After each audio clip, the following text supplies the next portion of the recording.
Congratulation Bangladesh cricket দল, অভিনন্দন বাংলাদেশকে আয়ারল্যান্ডের বিপক্ষে দ্বিতীয় টি-20 ম্যাচে জয়লাভ করার জন্য বাংলাদেশকে অভিনন্দন।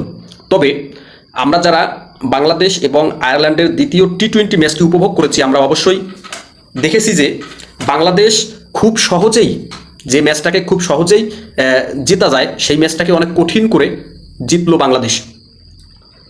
আমরা যারা আজকের খেলাটি উপভোগ করেছি, বাংলাদেশ এবং আয়ারল্যান্ডের দ্বিতীয় টি-20 ম্যাচটি, আমরা দেখেছি যে আয়ারল্যান্ড প্রথমে ব্যাটিং করেছে এবং বাংলাদেশ বোলিং করেছে। আয়ারল্যান্ড বাংলাদেশকে টার্গেট দিয়েছে 171 রান।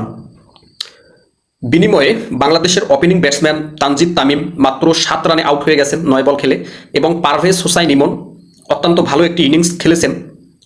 এবং বাংলাদেশের আজকের ব্যাটসম্যানদের মধ্যে আজকে সবচেয়ে ভালো স্কোর করেছেন লিটন কুমার দাস। লিটন কুমার দাস বর্তমান বাংলাদেশ টি-20 দলের ক্যাপ্টেন্সির দায়িত্ব পালন করতেছেন। এটা আমরা সবাই জানি, আমরা যারা প্রতিনিয়ত ক্রিকেট খেলা দেখি বা ক্রিকেটকে ভালোবাসি, আমরা এটা অবশ্যই জানি সবাই। এবং সাইফ হাসান মাত্র 22 রান করেছেন 17 বলে।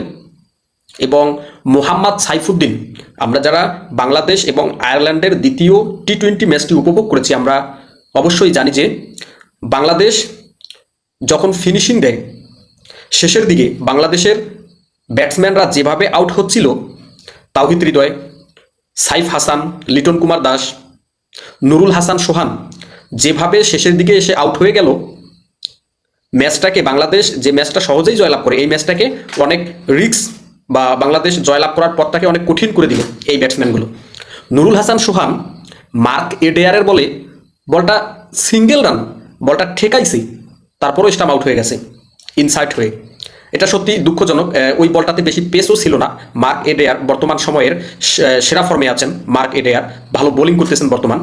তো নুরুল হাসান সোহান যখন আউট গেল, তখন বাংলাদেশ জিতার পথটা আরও অনেকটা কঠিন হয়ে গেল। এবং এই কঠিন পথটাকে মোহাম্মদ সাইফুদ্দিন মাঠে এসেই দুর্দান্তভাবে একটা 4 মারলেন হামপ্রেসকে, এবং তারপরে একটি 6 মারলেন মার্ক এডেয়ারকে।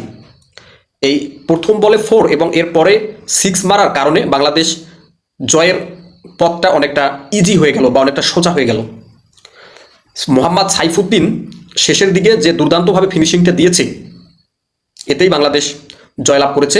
এবং আমি মনে করি যে বাংলাদেশ এবং আয়ারল্যান্ডের দ্বিতীয় টি-20 ম্যাচে বাংলাদেশের মিডল অর্ডারের ব্যাটসম্যানরা বাংলাদেশকে যেভাবে বাংলাদেশ সহজে জয়লাভ করে, এই সহজে জয়লাভ করাটাকে অনেকটা কঠিন বানিয়ে দিয়েছিল। লিটন কুমার দাস, সাইফ হাসান, তাওহিদ হৃদয়, নুরুল হাসান সোহান বাংলাদেশ সহজেই জয়লাভ করে এই ম্যাচটাকে অনেক কঠিন বানাই দিয়েছে। মোহাম্মদ সাইফুদ্দিন দুর্দান্তভাবে 4 এবং 6 না মারলে বাংলাদেশ দ্বিতীয় টি-20 ম্যাচটাও প্রায় হেরে গিয়েছিল। তো মোহাম্মদ সাইফুদ্দিনকে পার্সোনালভাবে আন্তরিক শুভেচ্ছা এবং অভিনন্দন। বাংলাদেশ টিমকে কংগ্রাচুলেশন, অভিনন্দন বাংলাদেশ ক্রিকেট দলকে।